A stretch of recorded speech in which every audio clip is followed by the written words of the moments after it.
Welcome back to the podcast that exists to enrich and inspire young Latinos. Bienvenidos al podcast que existe para enriquecer e inspirar a jóvenes latinos.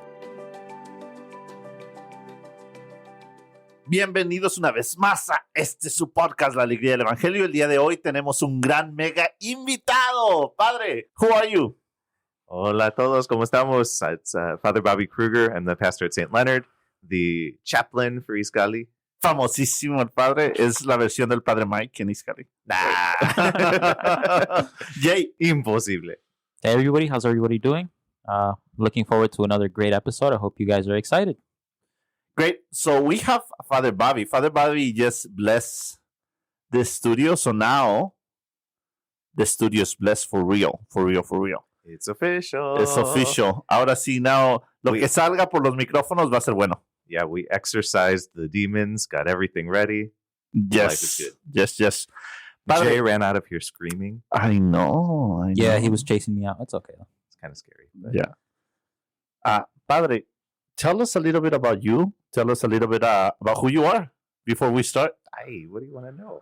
Oh, well, you're a priest, right? Like, all right, we want birthday, social security number, major credit cards, bank account. Else. Well, you're not going to have a lot of money to be able to play with at that point. I'm a priest for the Archdiocese of Chicago. I've been ordained since 2012. I grew up in the Chicagoland area, so I'm a diocesan priest. It means I grew up here, I was raised here. My faith came to fruition here, and I'll serve here pretty much, God willing, for the rest of my life until God calls me home. I've been in parish ministry pretty much the entire time since I've been ordained. Started out at St. Bede the Venerable on the southwest side of Chicago and became pastor of St. Leonard in 2017. It was my joy to welcome in Iskali as a new community at St. Leonard the following year. And we've been, I think, doing great things since. It's been a blessing in my life, too, just to get to know this incredible group of jóvenes and, pour out our hearts and our lives in service to God and to his people. So that's wonderful. And for those that don't know Father Bobby is definitely somebody that loves the gospel. He loves his vocation. Like, there are some priests out there that you're like, do you really have a vocation? Father Bobby does have a vocation and loves his vocation. So, God, I hope Father, so. Father, just from the bottom of my heart, thank you so much for everything you do for the church. And thank you so much for everything you do for the jóvenes at Iskali. Thanks, Vicente. It's a gift. Well, Father, we're getting ready for Cuaresma. We're getting ready for Lent. So my first question of today is, why Lent? Well, why not Lent? No, just kidding. Isn't that kind of what we've been living now for the last 11 months of our lives? No, you know what? Look, you have to think about, everything in the scripture, everything in the gospel is about relationship, right? At the end of the day, that's the whole goal of the Christian life. Frankly, it's the reason we're all created, right? We're meant to be in relationship with God. We're meant to be in relationship with one another, right? First question of the Baltimore Catechism, who made you? God made you. Second question, why did God make you?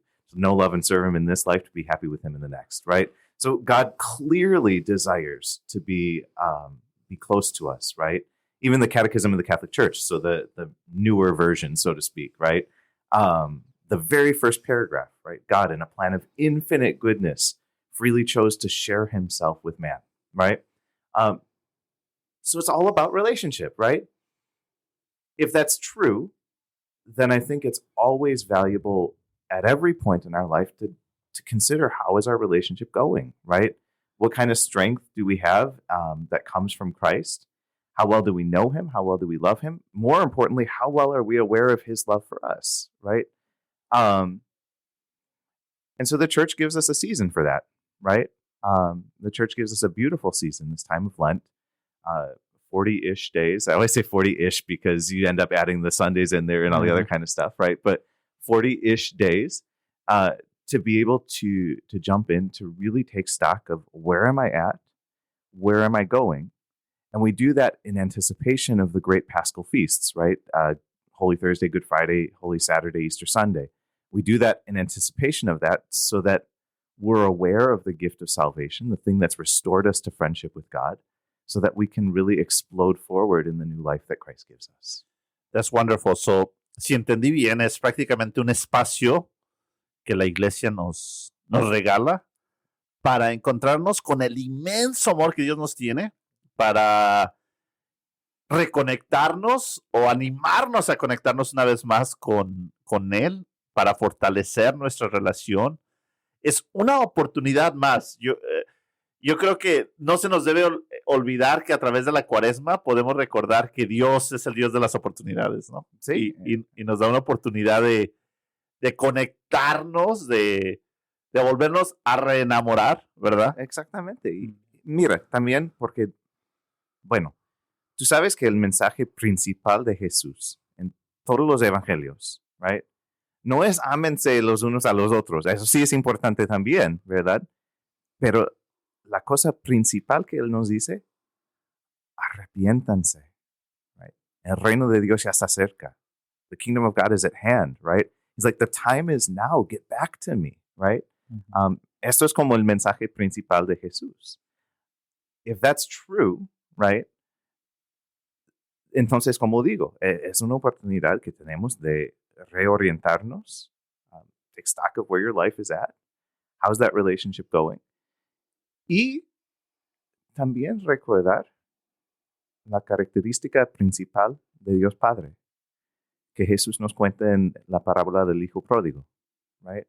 I mean, God is the Father that's sitting there waiting with open arms, not even just waiting, right? He's so passionate about us that he's gazing over the horizon, constantly looking for us to come back. And the minute he sees even the slightest turn towards him, goes out running, right? I think that's what we see in Lent, right? En la Cuaresma, la conversión, la transformación, y como dijiste, reenamorarnos con el Dios del amor. El Dios del infinito amor. Yo pienso que una de las palabras, todo eso está súper bonito, ¿verdad? Pero yo creo que para mucha de la gente que nos puede estar escuchando puede decir, ok, necesito volver a enamorar, me necesito de convertir, necesito hacer cambios en mi vida, especialmente ahora con lo de la pandemia, it hasn't been easy, it's been very difficult.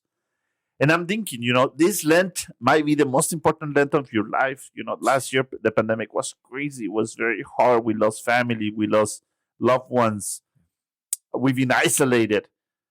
But I think the question that continues to be in my heart is, so now the Lent is here. What do we do? So what are we supposed to do in Lent, right? Yeah, absolutely. Well, okay. First of all, I know that there's a temptation out there for a lot of people to say, well, lo mencioné como al principio, right? Like, we've been living in Lent for 11 months right now, right? Like, do we really need another Lent? And the answer is yes, right? Because, no offense, but for so many of us, myself included, right? These last 11 months have been so distracting, right? Like, we have fallen into these bad habits. Like, it's not been a time for many of us to find personal growth. That's what we all kind of assumed would happen. But instead, if you look back over the last 11 months of your life and really take stock, think of all of the bad habits that you started to found. Like, and some of them are small and simple, right? I just watched too much Netflix, or I've binge watched everything on Disney Plus and gotten back to all of the things from my childhood or whatever it is, right? Some of them have been a lot more profound. I've been so separated or disconnected from people I love that I've fallen into a sense of despair, severe depression, right? I self-medicate, either with drugs, alcohol, porn, any of that kind of stuff, right? We've fallen into some really severe habits. And on top of self-medicating, like, I've cut off all of the significant relationships in my life. So I don't have the friendships that actually are healthy and that pull me out of it. And more importantly, like, I've distanced myself from God, right? In some ways during the pandemic, gosh, we have more time, quote unquote, than we've ever had in our lives, right? The pace of the world, at least supposedly, is supposed to have slowed down, right? But instead of reinvesting that time then in understanding the scriptures better and listening to God's word and taking time for prayer, silencing my heart, centering myself, learning the love of God, instead of doing that, I've distracted myself endlessly, right? video games until 3 o'clock, 4 o'clock in the morning, whatever it is, right? And none of those things, well, I shouldn't say none of those things, but most of those things may not be bad in and of themselves, but they certainly haven't been the kind of thing to grow, to convert, to change, to mature, right? So yeah, we've been living in Lent for 11 months, but we haven't been doing a great job. Now it's time to actually enact what does it mean to really grow. Arrepiéntanse. Arrepiéntanse. Creen en el Evangelio. That's what Jesus says. That's what's pronounced over us, right? Especially on Ash Wednesday. And so that's where we go, right? Yeah, as you're speaking, Father, I'm thinking of entertainment, right? So many of us have different ways of entertainment, right? It can be Netflix, it can be Hulu, Disney Plus, etc., etc. The amount of money that is being invested, billions of dollars in entertainment today, should be scary to us, because what happens to a person that is entertained? One thing, they stop living their lives, right?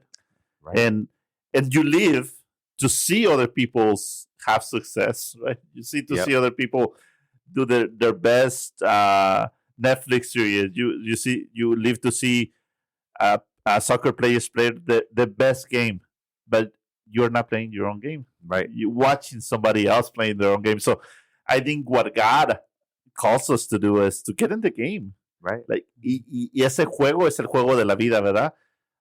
So if you've been entertained, God bless you, but hey, you're meant to live your life. Yeah. You're meant to fully get in the game. So the invitation is get in the game. Right. Kierkegaard used to call it the authentic life, right? La vida auténtica. And like that's what we're seeking, right? We want to be authentic people inside and out. We want to be people who have a clear sense of ourselves, clear sense of our purpose, clear sense of our mission, and ultimately then are starting to take steps to really transform the world around us, right? Jesus, you're the salt of the earth. You're the light of the world, right? Like those are not sort of minor images. He's really clear. I mean, Jesus wasn't a chef, but he says, look, if you try to cook food without salt, good luck, right? If you try to walk into a room without light, have fun, right? Because you're just be wandering around bumping into walls. But as Christians, as Catholics, we're meant to lift up the world around us. Yeah. So Father, to bring the theme back to Lent, I know that the church gives us 3 pillars, right? And these pillars are fasting, prayer, and almsgiving, ¿verdad? Actos de caridad, ayuno, y oración. Yeah. Can we talk a little bit about these pillars and what is their purpose? Why are we supposed to fast? Why are we supposed to pray? And why are we supposed to care for others? Sure. Good questions, right? And Lent, care for others, not that important. I'm just kidding, right? No. You know what? I think the thing that I would say is this, right? First of all, we didn't just make them up, right? They come straight out of the gospel. As a matter of fact, when you go to Mass on Ash Wednesday, as I presume many of you will, right? La celicita. See? But like that's what you're going to hear, right? And Jesus will talk about when you fast, don't let your right hand know what your left hand is doing. When you when you fast, don't like go around publicizing it that you're going to fast, like totally miserable and what have you. But your Father who sees in secret will repay you. When you give alms, don't let your left hand know what your right hand is doing, right? When you pray, you don't blow the trumpet and make everybody know that you pray, right? You retreat into that silent place in your heart where you can actually be in communion with God, right? So the pillars or the practices are scriptural, right? And that's, I think, the first thing to recognize is we didn't just invent this, right? We're following a pattern that's been laid out for us and given to us by the Lord, and the wisdom of the church continues to be offered to us during during this very holy time, right? But if you think about it, right, there's something incredibly human about all 3 of those practices, right? Incredibly human, meaning it makes you more human. It makes you more fully yourself, right? Take the one that maybe seems the least obvious, right? Fasting, giving up something, self-denial, right? That's the one that I think everybody always associates with Lent, right? ¿Qué vas a dejar para la cuaresma, right? Yeah. Oh no, dejé el alcohol, dejé el café, right? Like that's what we always do. Voy a dejar la cerveza, la voy a guardar y cuando se acabe la cuaresma me la toma todo en un día. Yeah, that's not a good plan, right? But in any case, right, like that's the one we're most familiar with. But it's interesting. Like this is what I love about Lent, right? Because even the least practicing Catholics, right, the ones who are barely hanging on to their faith by a thread, like as soon as Ash Wednesday comes up, what are you giving up for Lent? You're like, bro, you don't even go to Mass on Sunday. Like, I love you, but you don't even go to Mass on Sunday. You're going to give something up for Lent? Good. Why? Because it actually represents an impulse that's part of our hearts that's being human. You should always go to Mass on Sunday, right? But that it represents a part of our hearts that's so important to being human, which is basically we shouldn't get everything that we want, right? Like, think about that. We shouldn't get everything that we want. I know that sometimes the world tells us that we need to, that's like our aspiration, right? I don't ever want to suffer. I don't want to ever struggle. Are you kidding me? Like, mira sus papás, right? They became the people that they are because of their struggle, right? Se hicieron la gente que son por su lucha, right? And they had to give up things, a lot of stuff, right? Especially if you're a child of immigrant parents, if you ever thought exactly what the sacrifices that they've made, to the things that they gave up in order for you to have the gift of the life that you have, right? Like, I mean, that concept in and of itself is always incredible to me, right? Siendo como sacerdote que sirve en la comunidad migrante, me fascina. ¿Cómo es que uno toma la decisión cruzar la frontera, llegar aquí sin tener nada, right? Pero para que sus hijos no tengan, what's the word I'm looking for? No tengan falta, no les falte nada, gracias. Que right? tengan lo que yo no tuve. Exactly, right? But you realize that only happens through sacrifice. Your character is only forged through self-denial, right? If you have everything that you want, do you know what it makes you? Spoiled and fat. Right? Don't look at me. That was directed right to you. I'm just kidding. But it is, right? And the fact is, like, you can also become spiritually spoiled and fat as well, right? Where you sit down and you're like, yep, you know what? You don't care about anything. You don't care about anyone else. You're self-indulgent, right? And so to take a time, we pause, you say, you know what? I need to cut some of this stuff out of my life willingly, voluntarily. I'm going to give up something, right?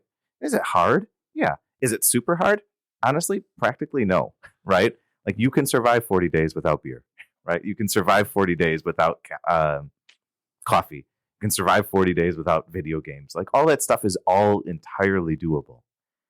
But it represents a small sacrifice, a small act of self-denial that actually makes you more capable of taking on bigger sacrifices and bigger acts of self-denial. Yeah, I think what is beautiful is that, when you fast, you get hungry. Mm-hmm. You know, like si ayunas, te da hambre.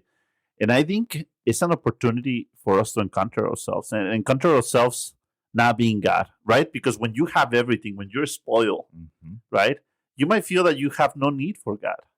And I think it is when you fast, ¿verdad? Cuando ayunas y te da hambre, te das cuenta de que no eres Dios y no lo tienes todo. Que eres débil, que necesitas de simplemente, aquí en Chicago, sal sin chamarra, tienes frío. No comas, te da hambre. No tomes agua, te da sed. Yeah. And I think that is a profound encounter with your own reality, right? Yeah. So, nos da una oportunidad para darnos cuenta that we need God because we are not God. So for those that have hard time fasting, I'm going to challenge you to fast.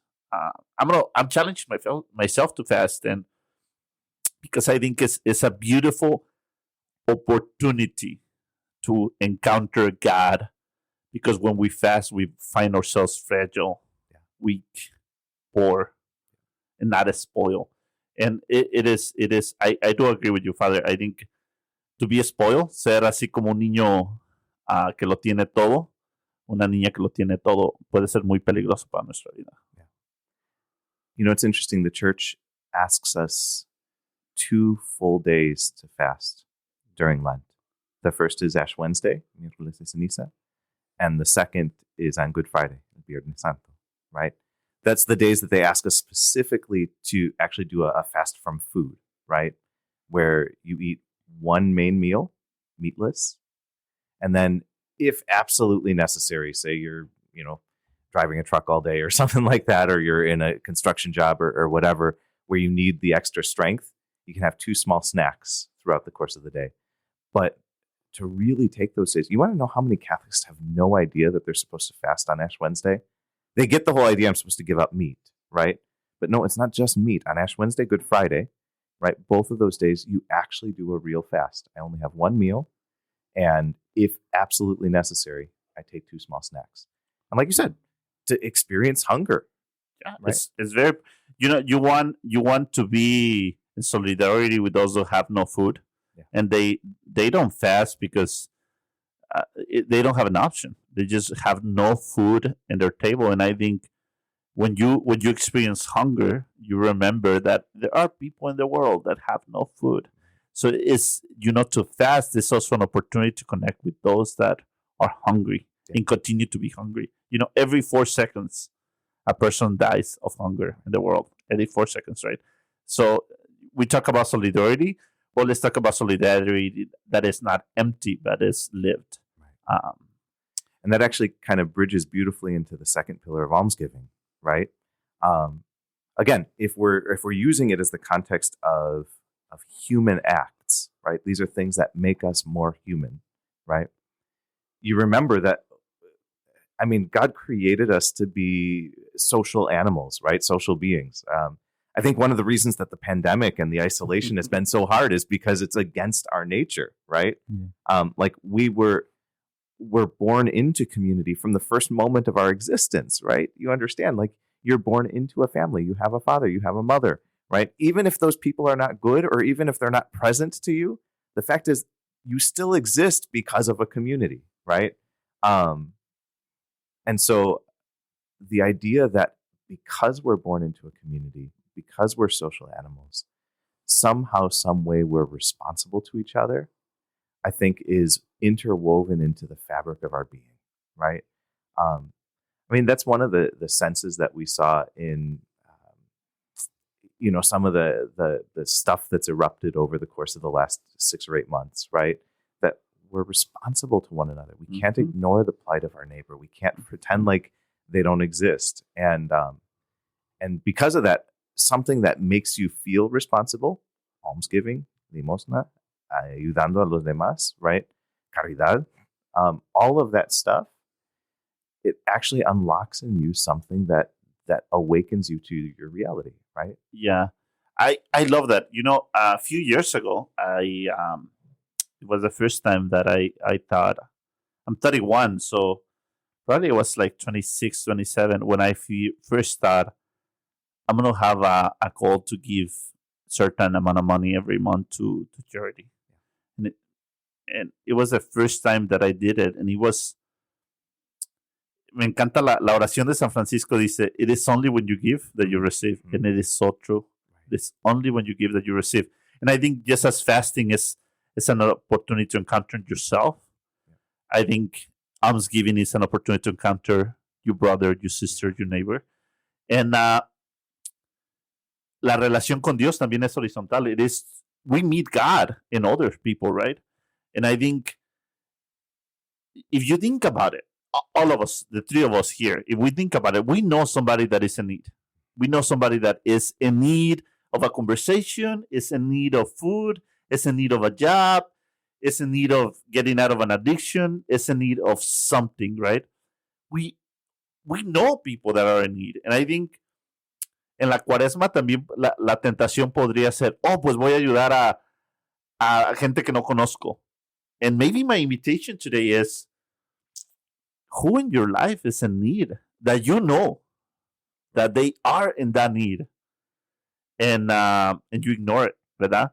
Todos en nuestras familias tenemos a alguien con una necesidad. So yo creo que la cuaresma también es es esa oportunidad de decir, I'm going to give this person a date.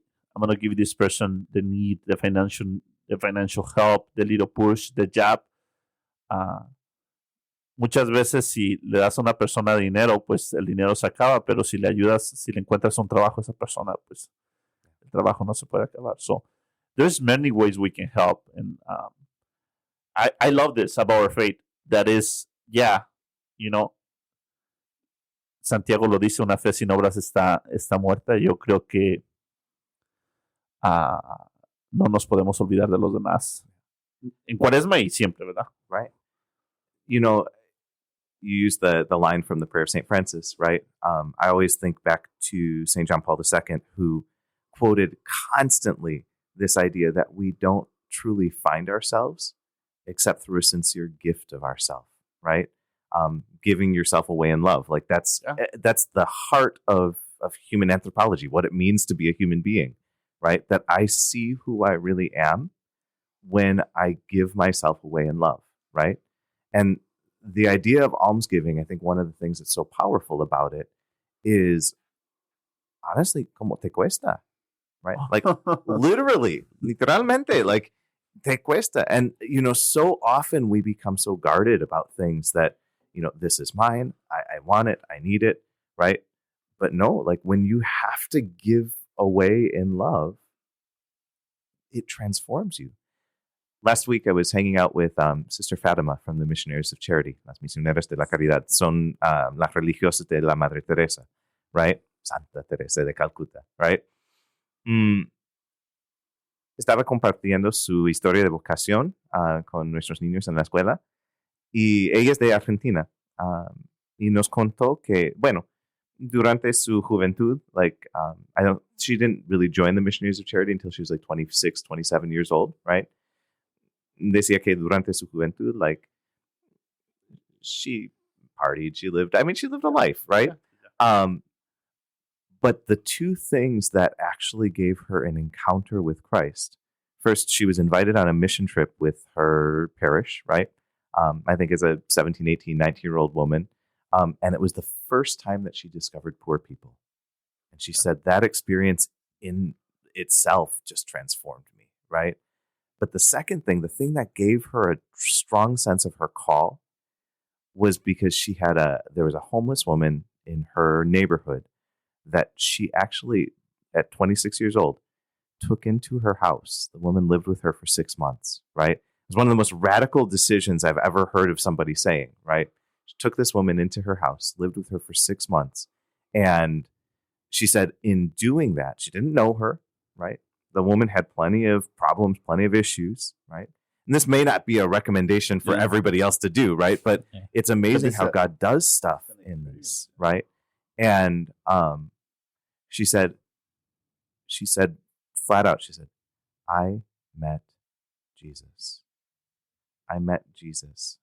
And I think there's an experience of your own emptiness and an experience of the need of the other and an experience of true love that's required to give of yourself in that way. Love that's not only rooted in emotion, but that's rooted in true self-sacrifice. And I think at that point, you see Jesus so clearly.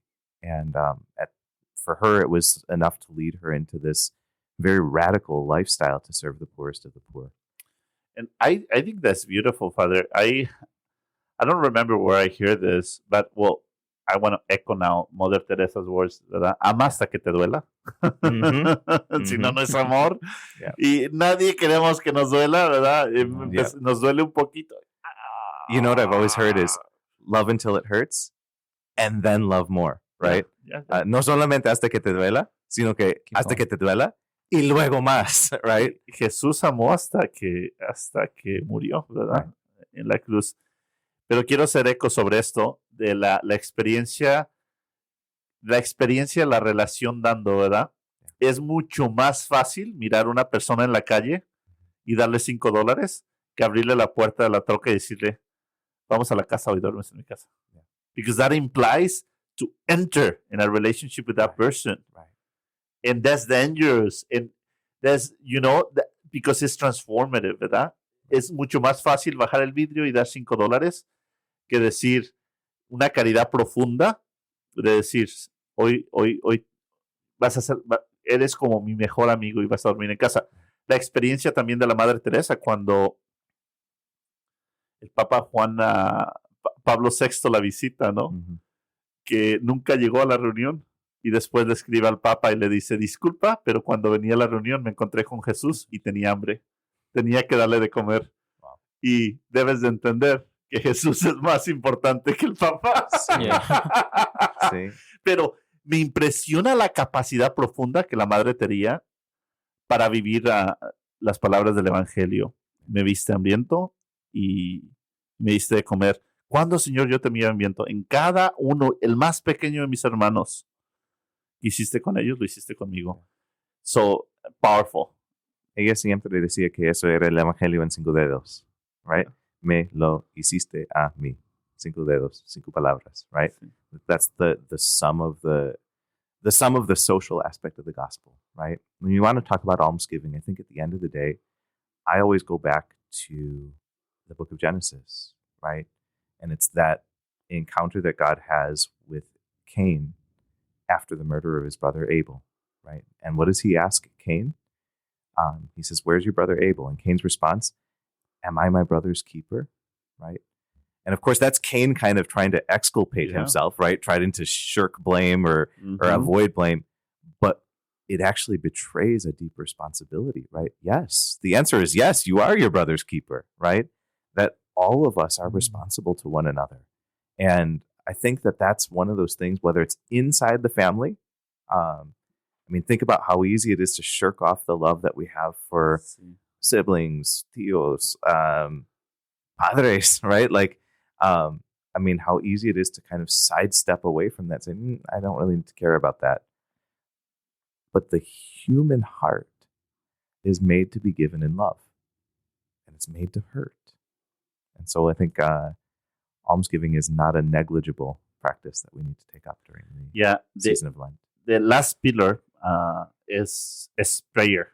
And we've seen that the first one is an opportunity to encounter with ourselves. Second, opportunity to encounter with the other.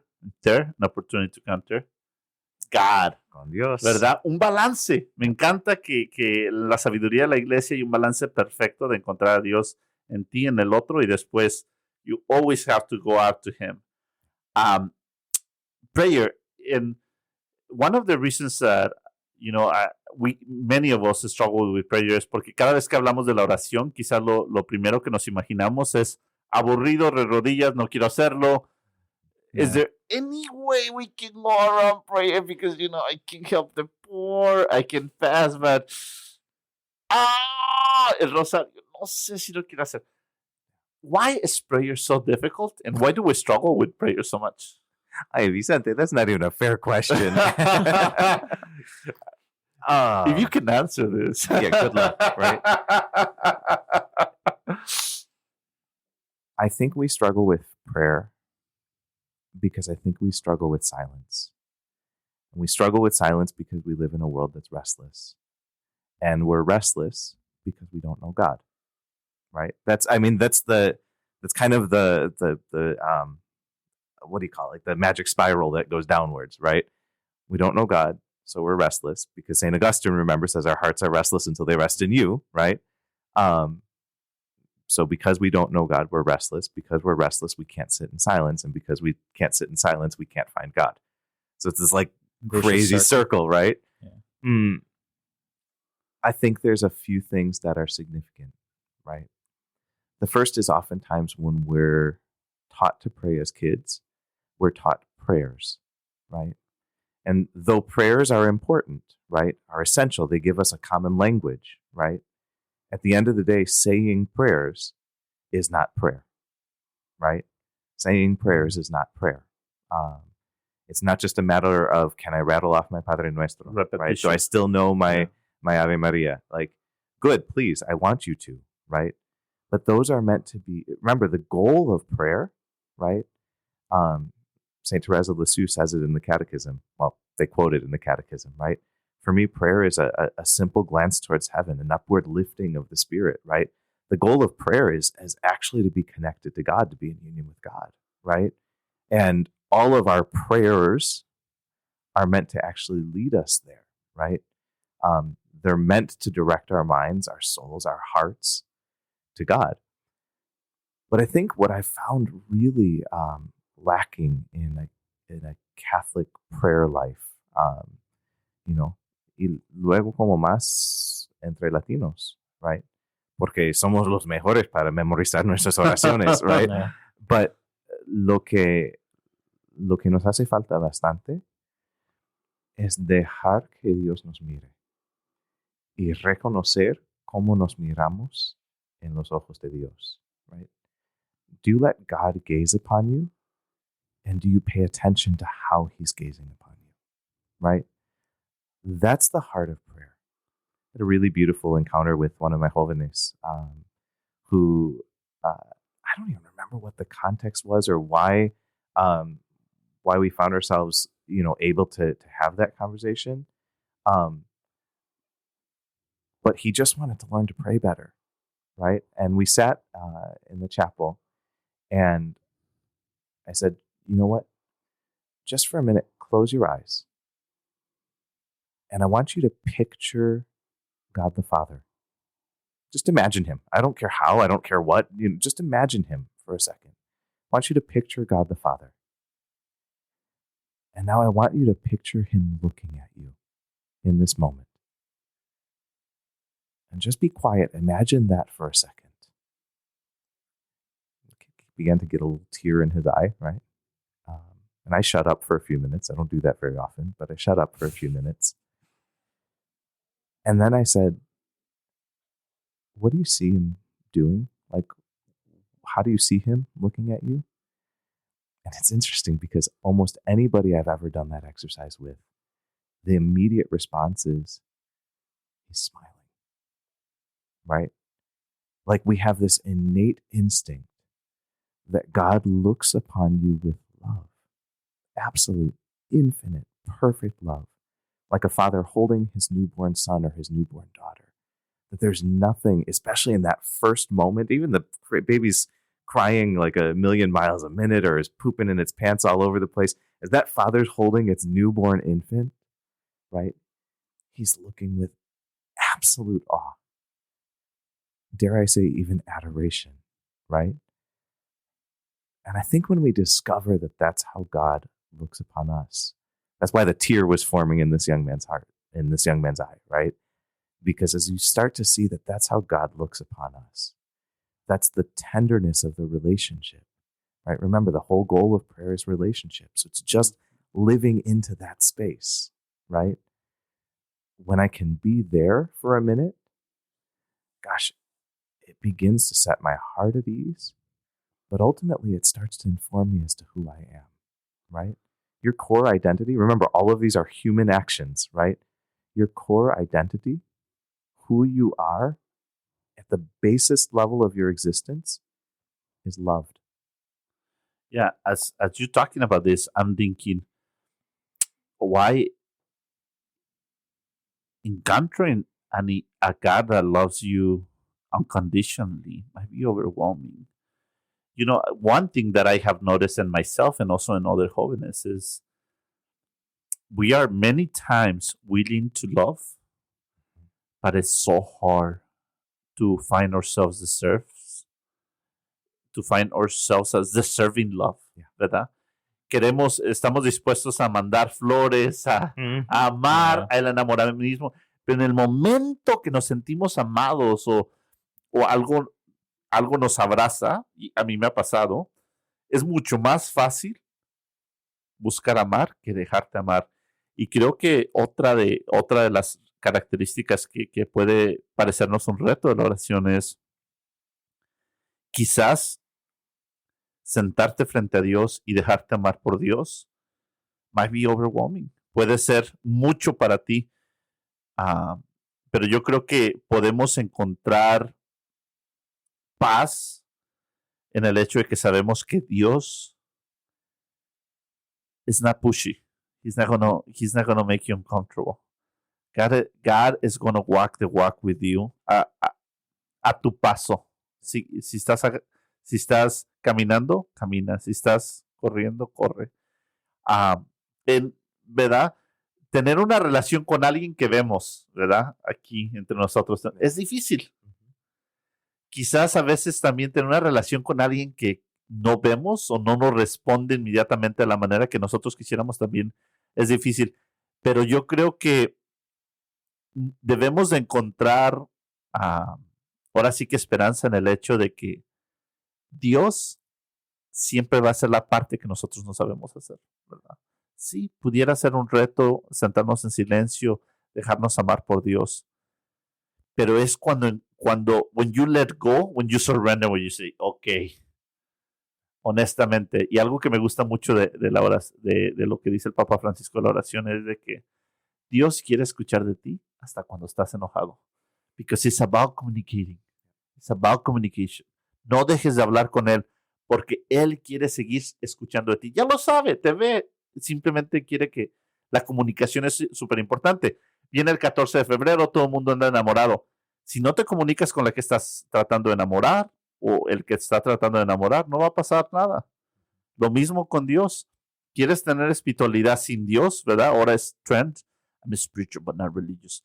That does not make sense. No puedes tener espiritualidad sin Dios. Es imposible porque la espiritualidad depende de crear una relación con el espíritu, con E mayúscula, ¿verdad? Con el espíritu. Entonces, ¿quieres tener una relación con Dios? Pues hay que platicar con Él. Es lo que yo les dijera de mi parte. Así como platicas con aquel o aquella que quieres tener una relación con, pues también hay que platicar con Dios.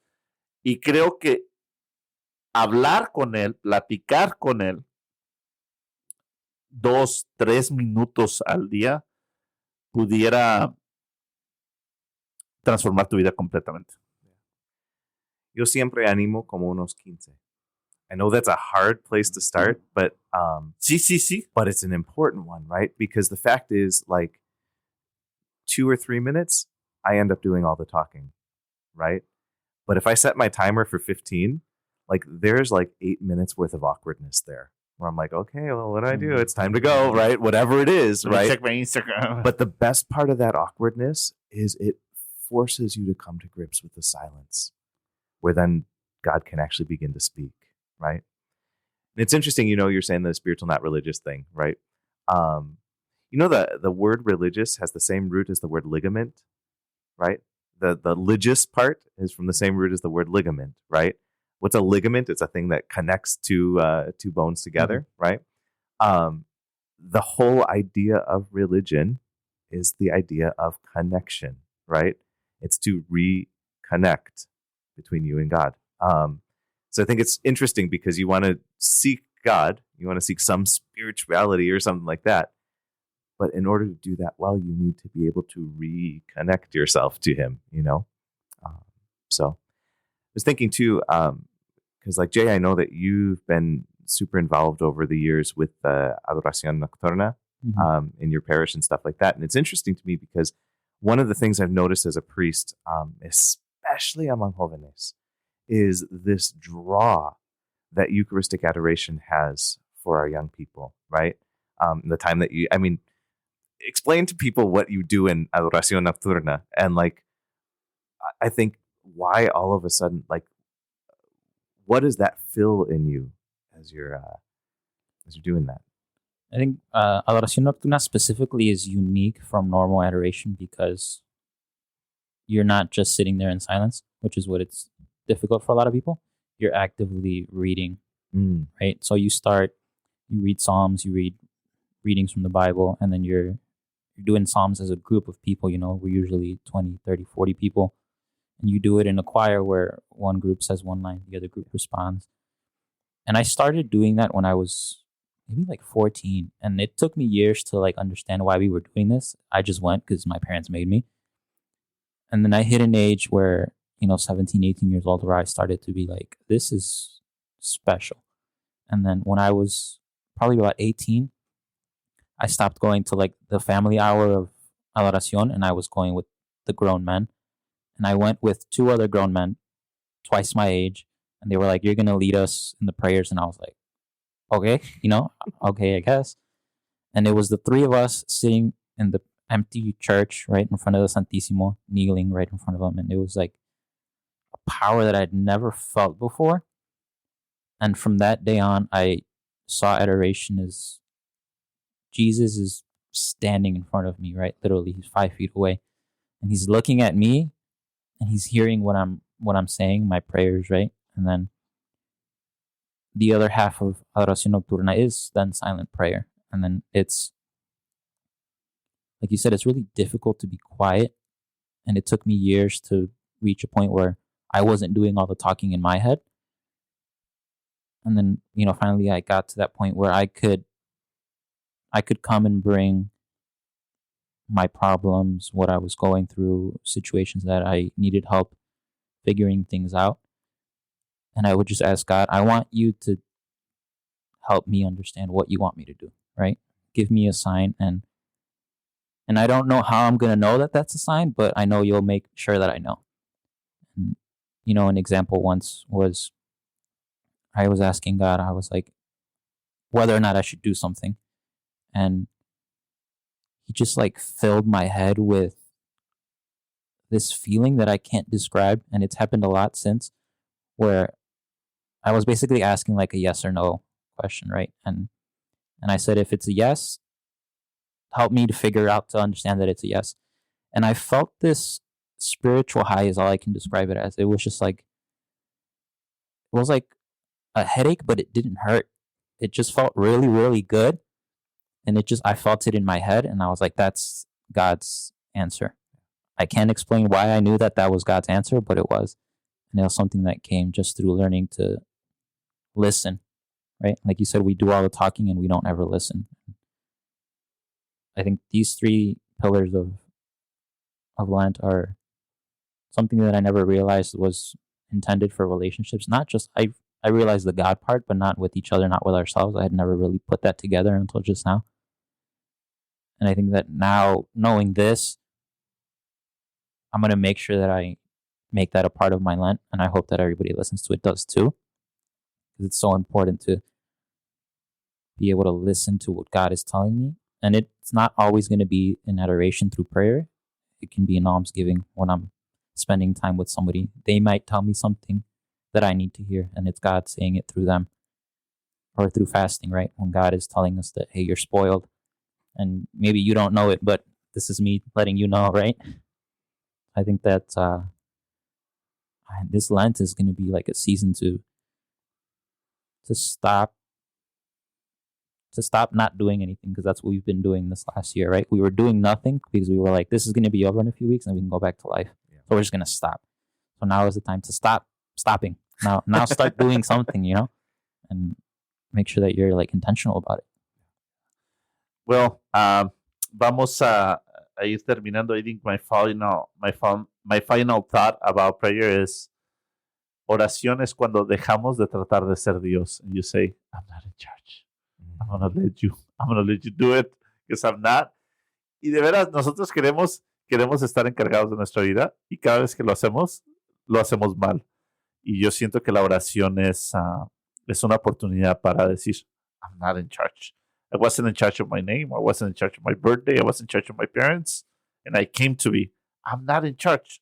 You do it. You do it. You do it because you probably do it best than me. Padre, muchísimas gracias por estar con nosotros. Una alegría. Y empezar esta cuaresma con una reflexión. Últimas palabritas. Pues, últimas palabritas. I'd say, first of all, like, sort of, I love Jay's sort of last words, right? Get up and do it, right? Realistically, I think it's really helpful as you're, first of all, if you're hearing this, right, take some time today, tomorrow, and map out your Lent, right? Do something where you sit down and it's not just I think I might do this, or I'll probably try to do a little bit of this, right? You know that if you try to do that for your exercise routine, going to the gym, whatever, you're going to fail in like a day, right? So map out exactly what needs to happen and give it some real thought, and try to use these 3 categories as something that in each one of them, you do a little something, right? I'm going to find something that falls into the category of fasting, right? Traditionally, we give something up, right? I'm going to do something concrete that falls in the category of almsgiving. And I'm going to do something concrete that recommits me to a deeper life of prayer. And, the last thing, the place where the church is really here to help you and support you is certainly when you come to that encounter of encounters, which is the Holy Mass, right? And if it's been a while since you've been to Mass, give yourself the opportunity to come back, to listen to God's word, to be informed by the beauty of the Holy Spirit, and to be filled with Jesus' presence in all things. Pues muchísimas gracias. Gracias una vez más por darse la oportunidad de experimentar la alegría del Evangelio.